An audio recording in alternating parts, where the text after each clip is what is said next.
firman pada hari ini semoga bisa dihadiri di kehidupan kami sehari-hari. Tuhan mau lepaskan segala beban-beban kehidupan kami sehari-hari Tuhan untuk mendengarkan firman pada hari ini. Semoga firman pada hari ini bisa membuat kami itu bisa tergerak, bisa berlangsung di kehidupan kami sehari-hari di gereja maupun di luar gereja. Tuhan, pada hari ini juga hamba-Mu mau mendengarkan firman-Mu, mau membawakan firman-Nya. Semoga firman juga bisa menjadi lebih baik dan kekal selama-lamanya. Tuhan Yesus, Bapak Gembala kami juga semoga pekerjaannya juga setia di tempat ini Tuhan. Semoga bisa baik lagi di tempat ini, lebih banyak umatnya Tuhan. Ucap syukur pada hari ini, haleluya, amin. Dan saya serahkan pada Bapak Gembala kami.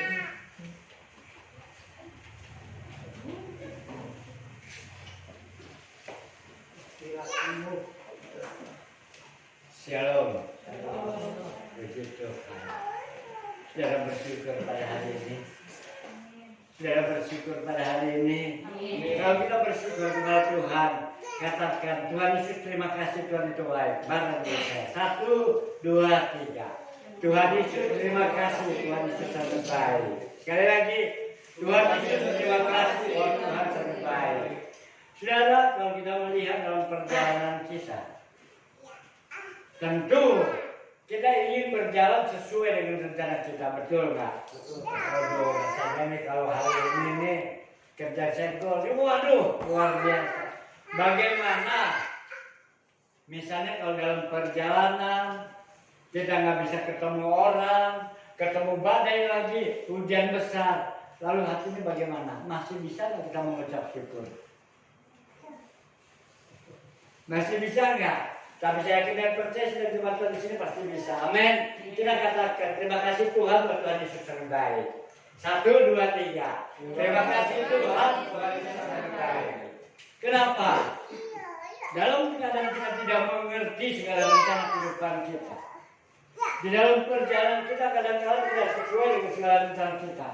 Kita masih bisa mengucap syukur sebab apa? Melawan lupa. Apa sangkut pautnya melawan lupa?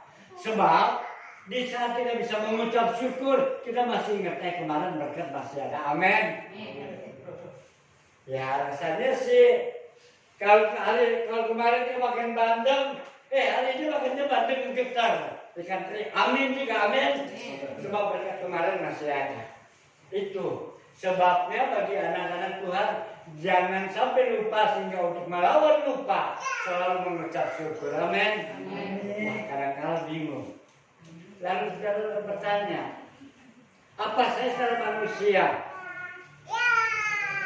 nggak pernah menghadapi badai yang dahsyat? Apa perjalanan saya selalu mulus? Tidak. Kita sama-sama manusia menghadapi segala kendala cuaca di udara. Amin. Tapi satu perkara, saya bisa belajar mengucap syukur dan saya selalu mengingat akan kebaikan Tuhan. Nah saudara, kalau kita melihat, kalau pada minggu lalu kita belajar bahwa bertumbuh dengan baik, berakar, bertumbuh dan menjadi berkat bagi orang lain. Mungkin kalau sesuai dengan rencana kita bisa katakan itu. Bagaimana tidak sesuai dengan? Saudara, satu pohon yang benar-benar aneh.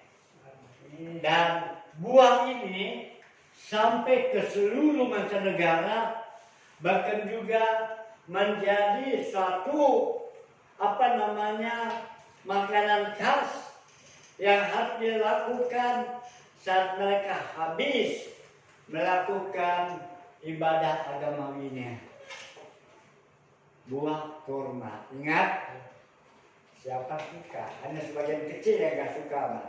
Sebab memang di dalam buah kurma ada begitu banyak mineral, multivitamin. Itu sebabnya habis mereka begitu lelah, habis tahan haus, maka itu bisa mengandung air yang bisa menutup ya, bisa memberikan imun tubuh dalam kehidupannya. Tapi saudara tahu proses daripada pohon korma. Ini kadang-kadang saya nggak habis pikir. Itulah keunggulannya orang Israel.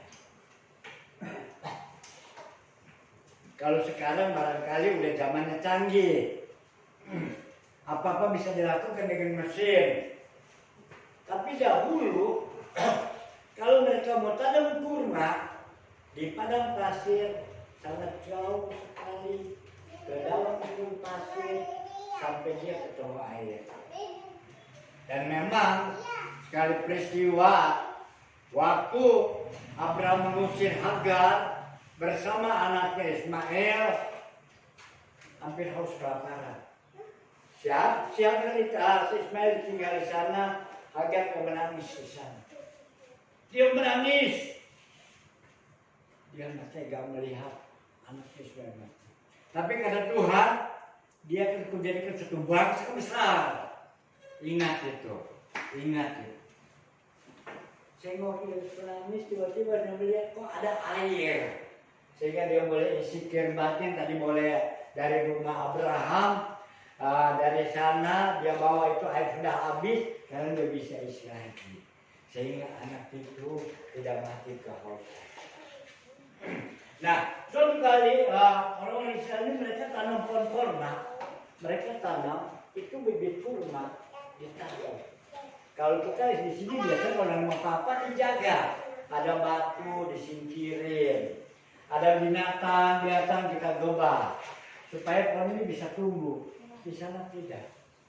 Dia tanam di padang pasir, dia taruh batu besar. Batu ditindih batu. Dia tindih itu batu besar. Lalu pada saat dia mulai naik ke atas, terkena batu. Apa pohon ini bisa mati? Tidak mati. Kalau dia ke atas sudah nggak bisa, dia bisa ke bawah. Dia cari sampai ke dalam, sampai tembus ke mata air. Dan kalau sudah mulai tembus ke mata air, maka tunas ini bisa menjadi kuat. Setelah dia mulai menjadi kuat, dia bisa geser itu batu.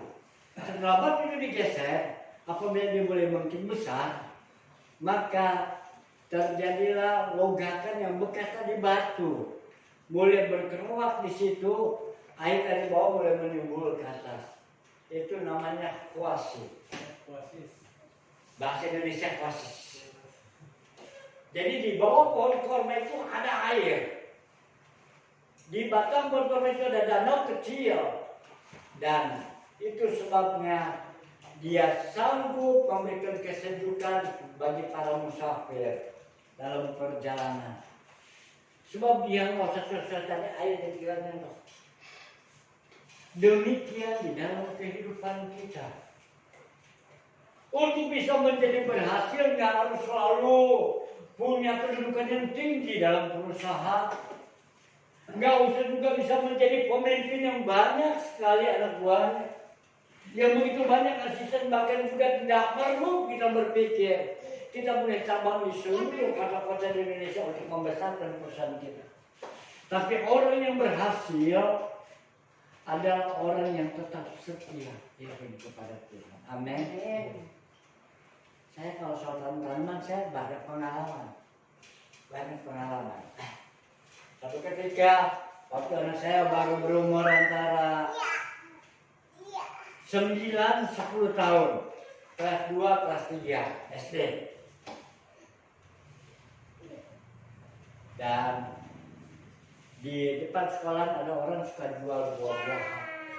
Dan dia tahu kalau rumah saya itu ada buah pohon jamban, 2 biji pohon jamban.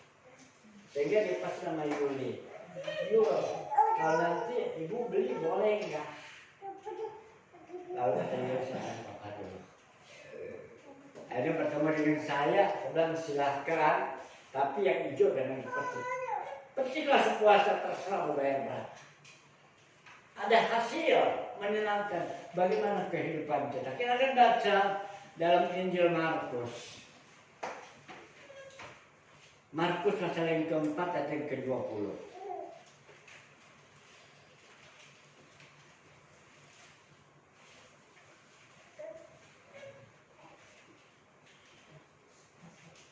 Markus pasal 4 ke 20 sudah dapat?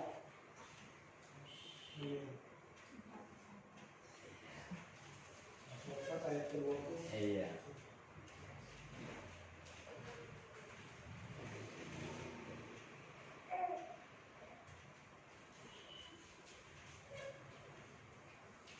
Kita akan sama-sama bangkit berdiri untuk menghormati firman kita akan membaca bersama-sama.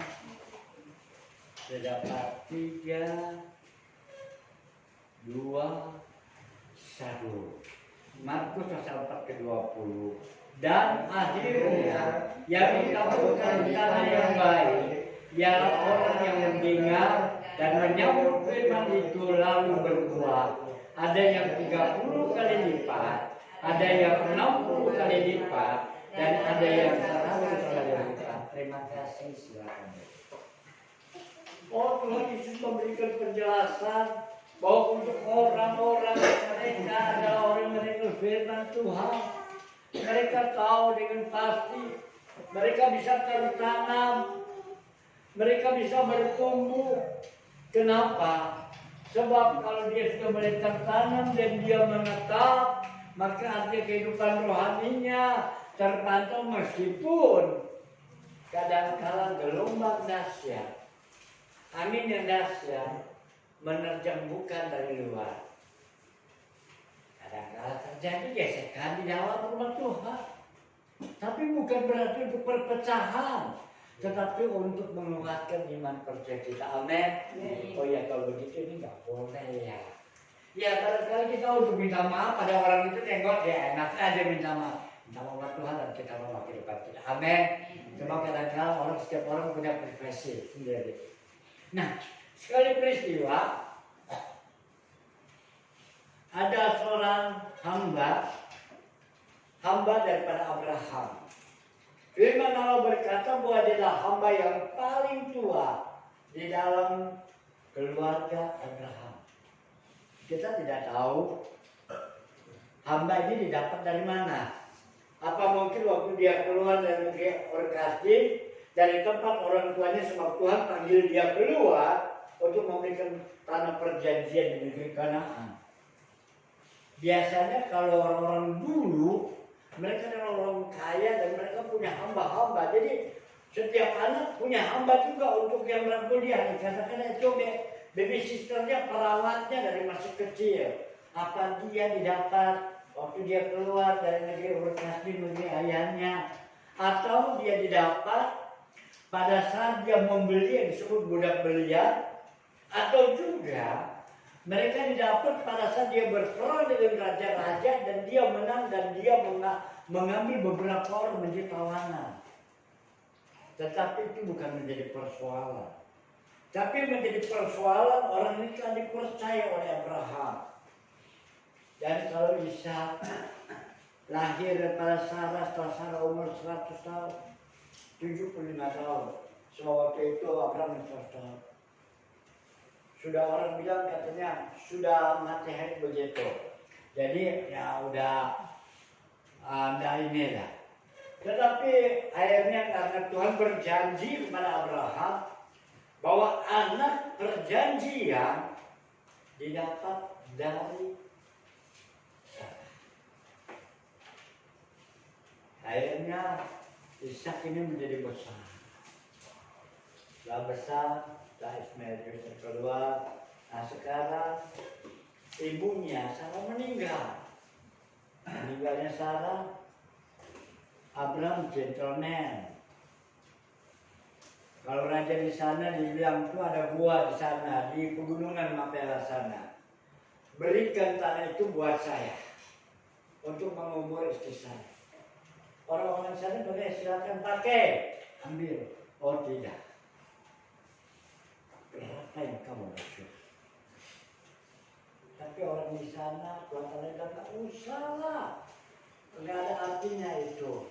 Berapa sih nilai 400 sikal katanya. 400 sikal perak buat kami nggak ada harganya. Karena bicara begitu, maka mulai ditimbanglah perak. Dulu pembayarannya adalah perak dengan timbangan sikal. Sikal kudus, yaitu 1 sikal 11,4 gram. Timbanglah 400 sikal. 440 sikal yaitu kurang lebih 40 kilo. 4,5 kilo itu tembak perak. Berikan. Lalu setelah diberikan, maka korban menjadi milik dia dan dikuburkan secara di sana. Mereka masih kadang tersusah, sehingga mulailah Abraham berpikir, aduh anakku begitu susah hidupnya, karena ibunya meninggal. Maka dipanggil hamba ini, dia bilang, kamu pergi ke negeriku di sana, menjauh di sana, cari istri buat anakku di sana. Lalu hamba ini bilang, Tuhan, saya tuh nggak kenal di sana, nggak kenal siapa-siapa. Saya juga nggak tahu keluarga Tuhan yang gimana. Apa perlu saya tanya tiap-tiap kepala sukunya, Pak di sini suku anu siapa? Emangnya daerah Jayapura. Mau suku apa juga yang gampang aja. Mungkin di awal juga begitu, jadi begitu barangkali Pak ya. Pokoknya setiap semut bangka pasti mereka punya tanahnya. Jadi kalau di pasar ada sewa ikan paling gampang, sudah sampai ke Sentani, sudah tanya aja. Saya mau ke keluarga Waican. Oh iya itu mobilnya. Bapak turun di Hanoi itu keluarga Waican. Gampang di daerah. Tapi Abraham bilang pergi. Kalau begitu anaknya Ishak ajak aja. Oh jangan. Anakku jangan dibawa. Tapi jangan kau ambil istri dari negeri sini. Ambil istri di sana. Lalu hamba ini bilang, aduh Tuhan gimana kalau dia nggak mau. Begitu berat tanggung jawab saya ini. Lalu kata Abraham bersumpah. Dulu memang masih diperbolehkan sumpah, kalau sekarang jangan ada bersumpah. Amin. Tuhan jangan ada bersumpah. Apapun kita punya persoalan, jangan kita bersumpah, baik bumi maupun langit, apalagi bersumpah sama Tuhan. Tidak. Ya akhirnya lalu Abraham bilang, nanti kalau sudah sampai di sana, kata hamba ini, kalau sampai di sana orang itu nggak mau bagaimana? Kamu udah bebas. Ikatan daripada sumpah itu sudah bebas, sebab orang itu nggak mau, kamu udah melaksanakan. Dia mulai mempersiapkan. Dia bawa orang-orang yang tegak. Dia bawa para panglima perangnya. Sebab memang Abraham itu juga pasukan perang, dia suka menjadi itu dia lembur. Jadi akhirnya dia pilih onta-onta yang baik. 10 yang mengiringi dia. Dibawa lagi perhiasan emas, pakaian. Wah, berarti mau melamar aja, lu belum tahu orangnya siapa. Dia jawab. Sampailah daerah itu, belum masuk sampai ke kota, sampai di padang gurun. Mau masuk ke pintu, mau masuk ke gerbang kota, ada sumur di situ. Lalu hamba ini mulai berdoa. Ya Tuhanku, Tuhannya Abraham. Artinya orang ini belum percaya sama Tuhannya Abraham. Tetapi karena dia sudah hidup bergaul di dalam rumah itu, dia boleh dididik dengan firman Allah. Itu sebabnya hati mulai pertumbuhan iman. Sebab itu kehidupan kita di dalam rumah tangga bercerita tentang kebaikan Tuhan. Dan kepada anak cucu bangsa, nggak usah terlalu full deh ceritanya. Yang penting cerita bagaimana Tuhan menolong Samson. Dia tidak gini-gini, dia menolong sebab ada Tuhan. Bagaimana dia bisa mengalahkan Goliat yang besar dan tingginya hampir 3 meter. Kita didik dia dengan firman Tuhan. Kenapa kita katakan dia bisa menang, dia berserah sama Tuhan. Jadi kita tanamkan iman. Lalu akhirnya Orang ini Hamdi ini berdoa, ke sumur di situ dia berdoa. Dia berdoa, Tuhan, kalau sebentar ada orang yang mau ambil air, beri saya tanda. Kalau saya minta minum, orang itu bilang, silakan minum tuanku, dan biarlah onta-onta tuanku juga hamba beri minum. Itu yang menjadi petunjuk buat saya Tuhan. Belum habis dia berdoa. Yang dia berdoa namanya Tuhannya Abraham. Karena iman sudah bertumbuh. Belum habis berdoa, datanglah wanita bawa buyung. Dia lihat dari jauh. Dia turun ngambil air. Namun dia bawa buyung, pas bawa air. Sebagai orang Bali bawa air di atas. Dia turun ke perigi, dia sedot air, dia naik ke atas. Baru sampai di atas, sampai ini bilang, Nona, saya haus. Boleh nggak saya minta minum? Lalu wanita ini bilang, silakan Tuhan. Bahkan biarlah unta-unta terkubur berminum. Nah, tetap kalau masih. Sehingga akhirnya dia lihat, wah iya. Dia ambil air lagi ke bawah, dikasih minum lagi ke onta-onta. Banyak onta sekali minum banyak. Sebab apa? Sebab dia simpan air di pungguk. Itu sebabnya dia bisa berjalan di padang pasir 3 bulan nggak ketemu air masih sanggup, tidak merasa lemas dia. Jadi airnya ada di pungguk sini. Dia minum banyak. Mungkin bisa sampai sekitar 80 sampai 100 liter. Tapi perempuan ini dengan hati dia ambil. Dua taruh di palungan, ambil lagi, turun naik ke sumur, ambil lagi, isi lagi. Tapi dia mulai melihat hati bersuka cita. Lalu ditanya, engkau anak siapa? Saya anak Betuel. Anak dari Milka. Ayah saya bernama Nahor. Yaitu ada rupanya Nahor ini adalah kakaknya daripada Abraham. Anak daripada dia. Tapi dia belum tahu. Dia coba dulu. Di rumahmu ada tempat nggak buat kami menginap? Oh ada Tuhan, ada. Silakan. Lalu dia mulai sujud menyembah kepada Tuhan. Lalu belum selesai dia bicara rupanya ini jalan. Dia lari ke rumah, dia begitu girang. Tapi sebelum dia lari ke rumah, hamba ini mulai kasih dia anting-anting dulu. Setengah sikal, 5 gram setengah. 5 gram setengah satunya. Karena 1 sikal 11,4. 5,7 gram. Lalu gelang tangan diberikan 10 sikal. 110 gram itu emas untuk gelang di tangan kanan dan gelang tangan kiri. Artinya 2 ons perapat diberikan pada perempuan ini. Ya. Sambil bawa air. Sehingga orang di rumah kaget. Apa ini? Dia bertanya, menduga sesuatu. Lalu dia bilang bahwa tadi waktu di sumur ada orang minta air, saya kasih. Bahkan dia berubah, oh ya begini. Airnya kakaknya ditolak. Waktu dia panggil keluar dan airnya dihampirinya dia, ya dia masih sedang mengangu-angu melihat bagaimana perjalanannya menjadi berhasil, bagaimana pertolongan Tuhan yang luar biasa. Sehingga akhirnya 18, mari masuk, jangan berdiam diri di situ, mari masuk.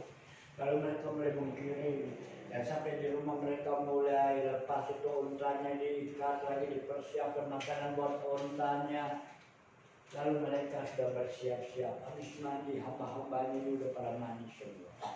Disediakan makanan di meja, luar biasa. Tetapi hamba ini bilang, maaf Tuhan,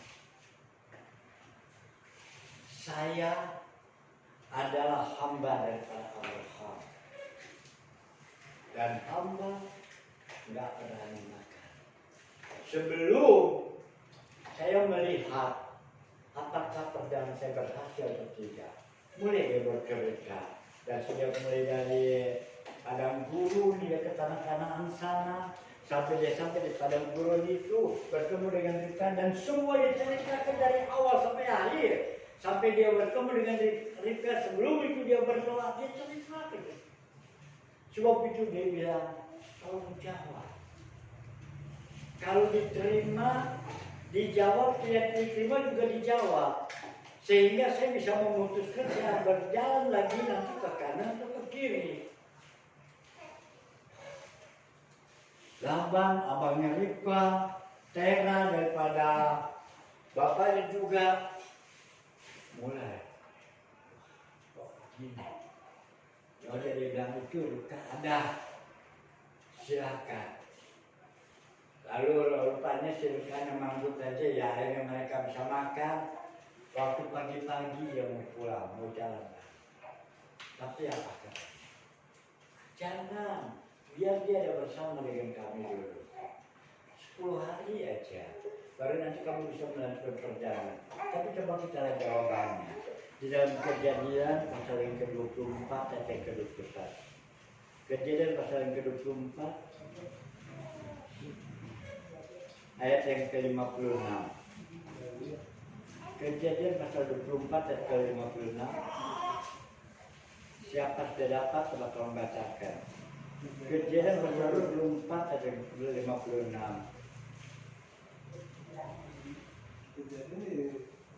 Nah, apa di Wahyu kah? Paling belakang. Kejadian adalah paling depan. Asal mulanya kejadian manusia. Asal jadinya permulaan kejadian manusia. Ayat pasal 24 ayat ke-26. Ya, seperti ada sobat tahu baca.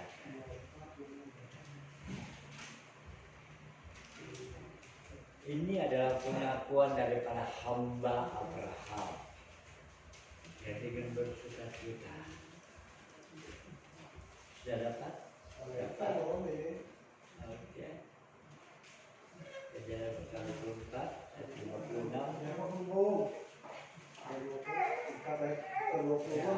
Sudah dapat. Ya, sudah dapat. Iya, silakan. Kejadian pasal 24 ayat ke-26. 56. Oh, 56. 56 berbunyi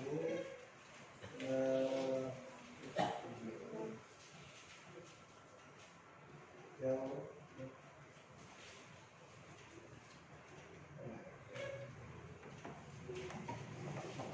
Kejadian 24 56.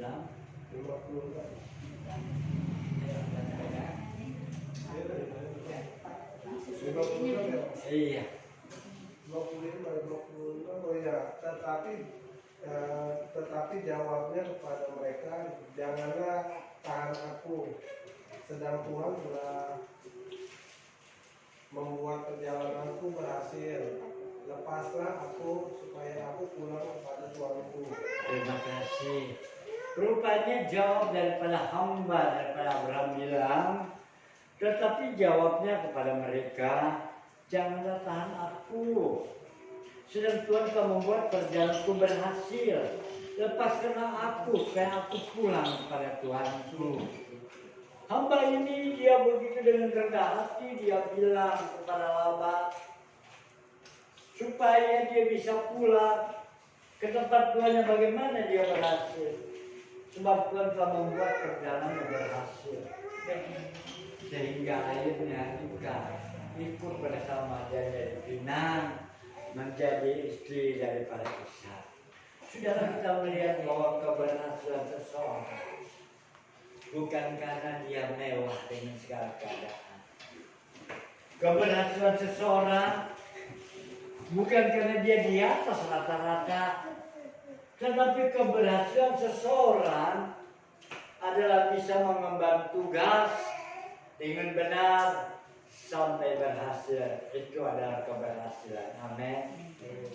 Jadi jangan juga, saya kok tinggalnya di Bang Robi, bagaimana bisa berhasil? Sebentar kita masih bisa setia, sebentar kita masih bisa bersyukur kepada Allah, sebentar kita masih suka, masih beribadah kepada Tuhan, dan kita masih tetap percaya kepada Dia.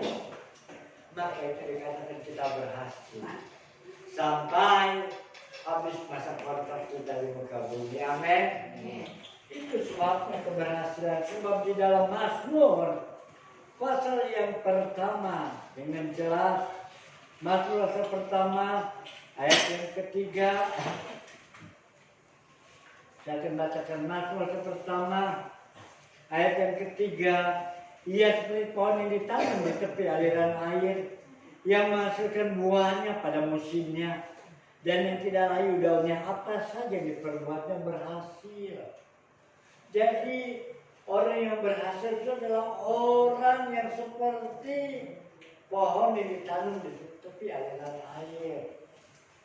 Apa saja diperbuatnya berhasil sesuai tugas yang telah diberikan oleh Tuhannya. Amin. Oh, luar biasa. Itu sebabnya disebut mereka berhasil. Mereka ditanam di tepi aliran air, di tepi batang air, di sungai. Sehingga dikatakan dia tidak layu daunnya. Dan dia berbuah pada musimnya. Jangan kita balik firman Allah, dia berbuah setiap saat. Luar biasa. Tapi firman Allah tidak. Tuhan juga tahu keadaan dunia dan sirkulasinya. Kalau dia berbuat terus bagaimana? Pada saat musim gugur, kalau dia musim gugur dia masih berbuah, wah, orang juga mulai berpikir curiga ini buah apa. Kadang-kadang sebagai pelayan Tuhan, sebagai anak-anak Tuhan, oh kita mau berhasil. Wah, hari ini saya berhasil, besok berhasil, seterusnya berhasil. Enggak, firman Allah berkata dia berbuah pada musimnya. Amin. Jadi enggak beda dengan manusia yang lain, enggak beda dengan yang lain. Tetap kalau dia berbuah, yang lain juga berbuah. Ada musimnya. Dan kita tahu bahwa untuk bisa berbuah, mereka ada di tepi aliran air.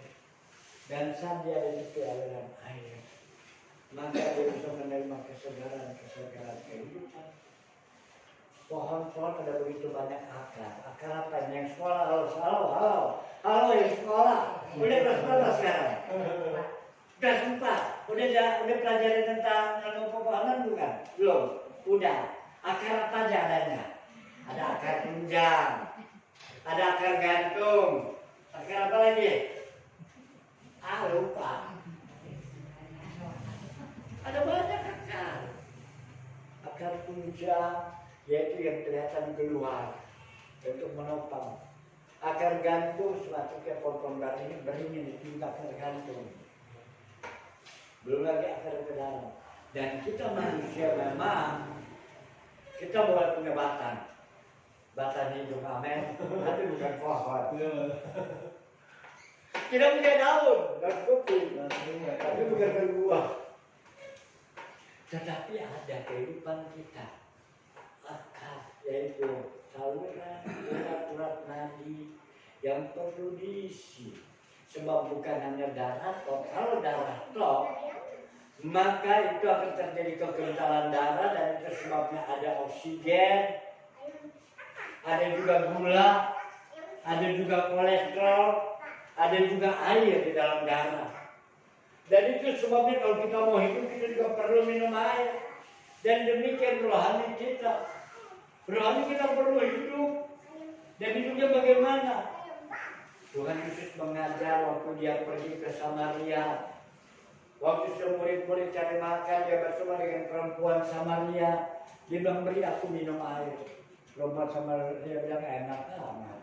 Kamu kan orang Yahudi. Nggak baik kami orang Samaria bersama dengan kau. Tuhan Yesus bilang, kalau kau tahu siapa yang minta minum, tentu kau akan minta air. Sebab dari dia tercermin pancaran mata air. Wah, bisa ada Tuhan. Mungkin punya timbang, enak aja. Kalau kau belum mengatasi kalian, kau belum mengerti. Tuhan kata orang Samaria, ngomong itu jangan sombong, jangan pongah. Lihat nenek moyang kami kalau mau beribadah naik ke atas gunung. Tapi kata Tuhan, ya Tetapi Allah itu adalah Allah dalam roh. Dan siapa mencari dalam roh dan kebenaran. Nggak perlu begitu dulu. Dimanapun kamu berada, kamu bisa berdoa. Mulai. Sehingga akhirnya dia menerima Yesus. Dan itu sebabnya dalam Yohanes pasal 8, aku ini air hidup. Jadi kalau kita mau bertumbuh, kita lebih dekat kepada Tuhan. Amin.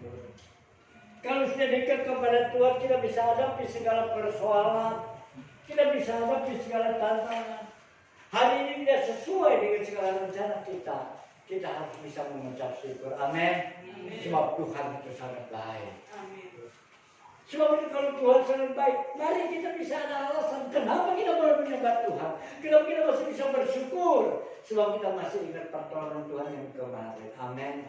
Melawan lupa. Kalau nggak bisa mengucap syukur udah lupa deh. Justru kita belajar mengucap syukur. Itu sebabnya kita di Indonesia orang usia 57 dan sebutnya orang sudah tua. Nggak produktif. Tapi saudara pergi ke negara Singapura. Usia di sana ditentukan untuk menjadi anggota DPR umur 63. Kalau baru 57, 60 belum, masih jauh untuk pensiun. 63. Setelah saya masa pensiun, diberikan kesempatan mereka mau bekerja, silakan. Ada yang jadi security, ada yang jadi keamanan, ada yang tapi yang puji Tuhan. Sebab dengan cara demikian dia mengelola kehidupannya. Saudara barangkali kalau saudara orang kadang-kadang bingung. Sampai soal tanya, usia berapa? Ya usia saya wah masih kuat. Saya bangsa masih sambung naik ke tower saya. Tower GSM, tower satelit. Sebab seringkali kami suka tancap itu berhenti. Kenapa? Mereka sebenarnya nggak percaya. Tapi justru karena kekuatan Tuhan, amin. Suatu mari kita belajar melawan lupa. Kita senantiasa dekat kepada Tuhan, cari hadirat Allah. Sibuk, betul sibuk. Mari siapkan diri. Tuhan aja pada saat tidak minta tolong kalau kita aja kita bela Tuhan, pasti Tuhan bela. Sebab saudara menjadi biji matanya Tuhan. Amin. Apa segala keperluan saudara? Tidak pernah Tuhan tinggalkan. Kalau dalam percobaan ada silakan itu. Tetapi Tuhan tidak pernah tinggalkan saudara dan saya. Amin. Kita dijaga sebab kita menjadi harta kesayangannya. Kita sangat berharga di pemandangan mata Tuhan. Sampai tahu di kepala kita satu lembar pun kalau tidak seizin Allah tidak akan jatuh ke muka bumi. Betapa indahnya kita.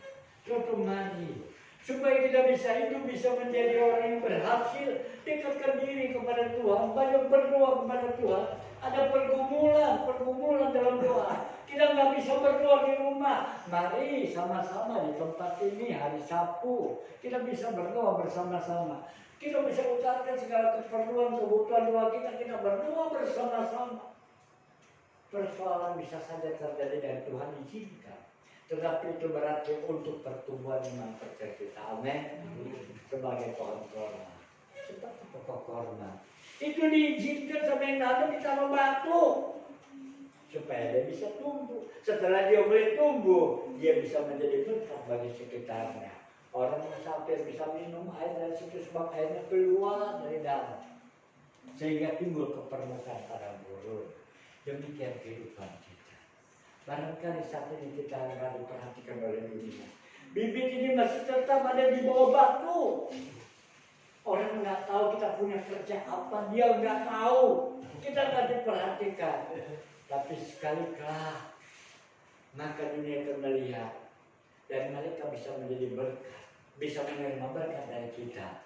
Sebab apa? Berkat itu bukan harus selalu berupa keadaan ekonomi. Ada penghiburan, kata-kata penghiburan. Kita bisa hibur mereka sehingga mereka berdosa. Kita nggak usah ceritakan firman Tuhan. Dan setiap kehidupan kita mari. Kita belajar menyaksikan Jangan dibilang, harga sampai mahal, iya saya juga nih, kasih rumah suami sekian gak cukup. Bukan ke situ larinya. Ya betul, sampai mahal. Tapi biar sedikit kita masih bisa beli. Kan biar satu juga kan tetap aja perlu bercapai. Kan begitu kita bisa alihkan. Amin. Ada ucapan syukur. Kenapa? Semasa tidak mengucap syukur, kita masih ingat kemarin masih ada berkat. Amin. Itu sebabnya melawan lupa. Bisa mengucap syukur, bisa melawan lupa, dan kita selalu ingat sehingga saraf-saraf kita tetap berfungsi dengan baik. Dan sebagai penutup, kita akan buka dalam Alkitab kita di dalam 2 Petrus pasal yang ketiga ayat yang ke-18. 2 Petrus pasal yang ketiga ayat yang ke-18. Setelah saya dapat teman-teman bacakan. 2 Petrus pasal yang ketiga 18 ayat yang ke-8. 2 Petrus pasal 3 18.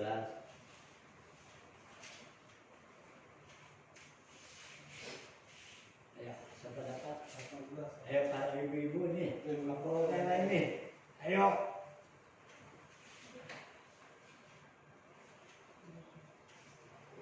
Ya, silakan baca, siapa dapat?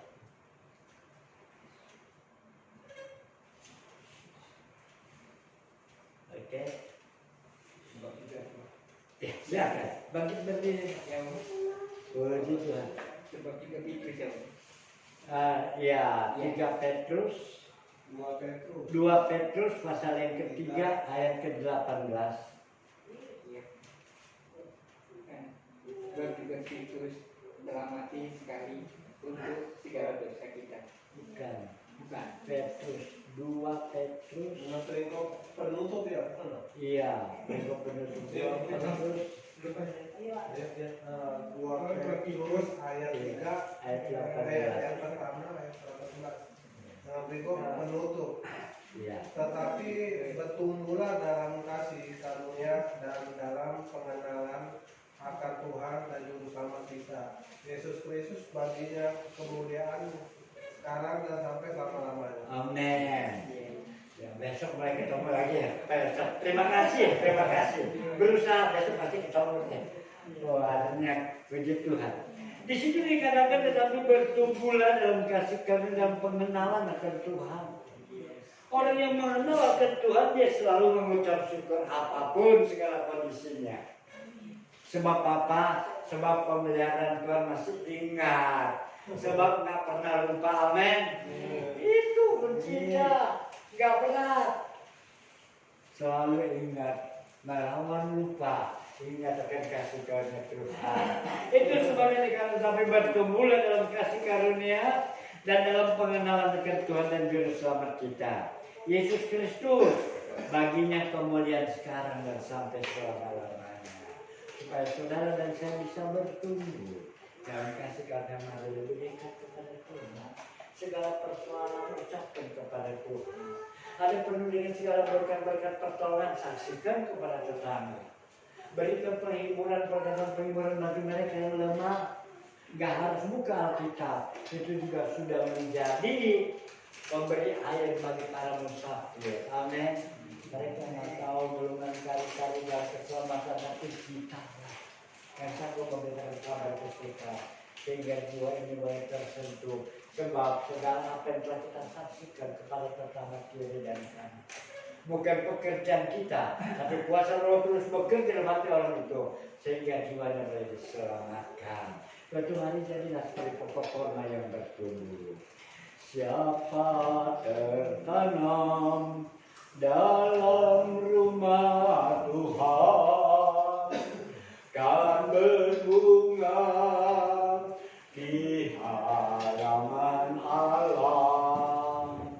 Bahwa orang benar seperti pokok kurma, seperti aras di atas Libanon.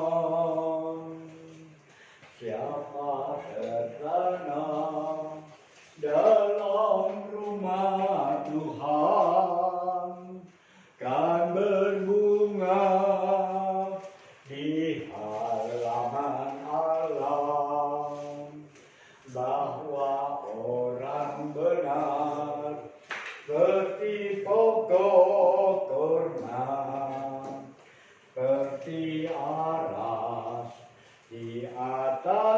Libanon. Kita menyanyi, kita berdiri, kita berdoa.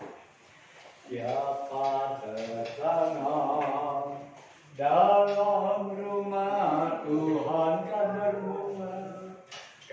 berbunga di halaman Allah. Bawa orang benar, bawa orang seperti pokok kurma, seperti pokok kurma, seperti aras, seperti di atas Libanon, di atas Libanon. Siapa tertanam, siapa tertanam dalam rumah Tuhan kan berbunga di halaman Allah. Bawa orang benar seperti pokok kurma, seperti aras di atas Libanon. Kita berdoa. Terima kasih Bapak. Terima kasih Tuhan. Kalau kami telah bersama-sama belajar dengan firman Tuhan, kami tahu ya Bapak, bahwa untuk kami bisa menjadi berhasil bukan diatur, bukan diukur menurut ukuran dunia. Tapi kalau kami berhasil seperti hamba daripada Abraham, melakukan tugasnya dan menyatakan Tuhan dalam kehidupannya, sehingga dia melihat pertolongan Tuhan yang luar biasa. Sebab itu mari ya Bapa, pada jam saat ini kami juga mau menjadi seperti hamba Abraham yang berhasil. Itu sebabnya kami juga perlu air yang daripada Allah, supaya kehidupan ini selalu mendapat kesegaran, selalu mendapat kekuatan. Bahkan Tuhan, kalau Engkau adalah sumber air hidup itu, maka biar kami boleh mencari kepada Tuhan dan selalu mengingat akan kasih karunia dan berkat-berkat Allah, sehingga penuh dengan segala pengucapan syukur. Dan dengan jalan demikian ya Bapa, dilatihnya segala syarat-syarat kami untuk bisa memuji Allah, untuk bisa bersyukur kepada Tuhan, sebab Engkau yang menolong kehidupan kami. Bapa yang surga, kalau hamba telah berhenti berkata-kata, karena terbatas segala pengetahuan hamba, terbatas daripada segala permudahan kata-kata, tetapi hamba yakin dan percaya kuasa Roh Kudus akan memimpin kehidupan kami, memberikan penjelasan dengan lebih rincinya, sebab Roh Kudus dari surga dan juga akan memimpin kami juga ke surga. Bantu Maria Bapa, tolong kami Tuhan, sehingga kami boleh diberikan hati yang peka dan suara Bapa. Di dalam nama Tuhan Yesus kami berdoa. Haleluya. Terima kasih Tuhan untuk kasih setiamu yang Ku alami dalam hidupku. Terima kasih Yesus untuk kebaikan-Mu sepanjang hidupku. Terima kasih Yesusku buat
dia dari kami. Kami setia, kami mau sungguh-sungguh mencarimu ya Bapa. Maka kami akan mendapatkan juga kami berterima kasih Tuhan karena sejak pada jam saat ini Bapa kami selalu dapat berjumpa juga dengan saudara seiman kami Bapa. Kami tidak mau Bapa di esok minggu juga banyak saudara-saudara kami Tuhan Bapa. Kami percaya Tuhan dengan kehidupan kami perlu kekuatan dari Tuhan. Ajar kami selalu di dalam terima kasih Bapak untuk kasih kepada kami. Terima kasih Bapak. Mari Bapak pada dasarnya juga Bapak. Hamba juga berdoa bagi para hamba-hambamu juga Bapak. Nah, tidak lama lagi Tuhan mereka akan berangkat mengadakan sidang besar majelis di daerah Solo ya Bapak. Bagi para hamba-hambamu yang meninggalkan sidang jemaatnya, yang tinggal mungkin jauh di pegunungan, jauh di tengah pulau, tetapi biar Tuhan juga mari Tuhan campur tangan dalam perjalanannya, cukupkan segala dananya, berikan kekuatan dan kesehatan bahkan sampai hambamu pulang dari kota Solo tidak seperti sidang jemaat dan keluarga dan yang tidak kurang suatu apapun juga. Mari ya Bapak semuanya minta pimpinan dan penyertaan-Mu dengan penuh sukacita para hamba-Mu boleh mengikutimu bersama Bapak. Terima kasih Bapak dan mari Bapak apabila sebentar kau berbeda satu dengan yang lain. Mari Tuhan sertai seluruh anak-anak-Mu ya Bapak. Baik mereka Tuhan yang bersekolah berikan hikmat atau berlipat Tuhan. Cukup kecil dan biaya pendidikannya Bapak. Dan Tuhan juga tolong Tuhan baik mereka yang bekerja, baik bekerja di kantor swasta, kantor pemerintahan. Berikan juga roh yang takut kepada Tuhan. Sehingga dalam setiap pekerjaan dapat dipertanggungjawabkan. Di atas semuanya nama Tuhan dipermuliakan. Tolong juga kenalkan anak-anak-Mu ya Bapak dan hamba-hamba-Mu. Di mana mereka berada Bapak, mungkin mereka dalam mereka bekerja di ladang, mereka bekerja di kebun, mereka juga bekerja Tuhan di tengah hutan belantara, mereka merambah hutan, mereka juga mungkin bekerja di pantai, di pesisir sebagai nelayan Tuhan. Mari Tuhan campur tangan berkat ya Bapak. Juga kepada anak-anak Bapak yang mengendarai kendaraan-kendaraan angkutan umum juga. Baik mereka mengendarai angkutan laut, baik mereka mengendarai angkutan udara, baik mereka juga mengendarai angkutan darat ya Bapak. Mari Tuhan sertai jauhkan segala bahaya, jauhkan segala Tuhan daripada segala kehidupan dengan kuasa daripada Tuhan. Lindungi semua sehingga bertemu pada kaum keluarganya. Karena itu semua juga adalah berkat daripada mari Tuhan. Kedamkan tangan-Mu Bapa, tangan penuh berkat buat pada setiap kami sekalian. Dalam nama Tuhan Yesus kami berdoa syukur haleluya. Maka saudara kekasih, kita arahkan keselamatan rohani kita pada Bapa yang di surga. Sebab dari sana juga seluruh kehidupan kita menjadi terarah. Dan dari sana juga segala berkat-berkat Allah dicurahkan. Dan biar kita pulang ke masing-masing. Kita pulang dengan segala berkat-berkat Allah Bapa. Damai sejahtera sukacita anugerah dari Tuhan Yesus Kristus. Serta persekutuan penyertaan kuasa Roh Kudus. Menyertai seluruh kehidupan kita. Mulai pada jam saat ini. Sampai ke dalam Tuhan kalian kedua di awan-awan sana. Bapa terima kasih. Bapa.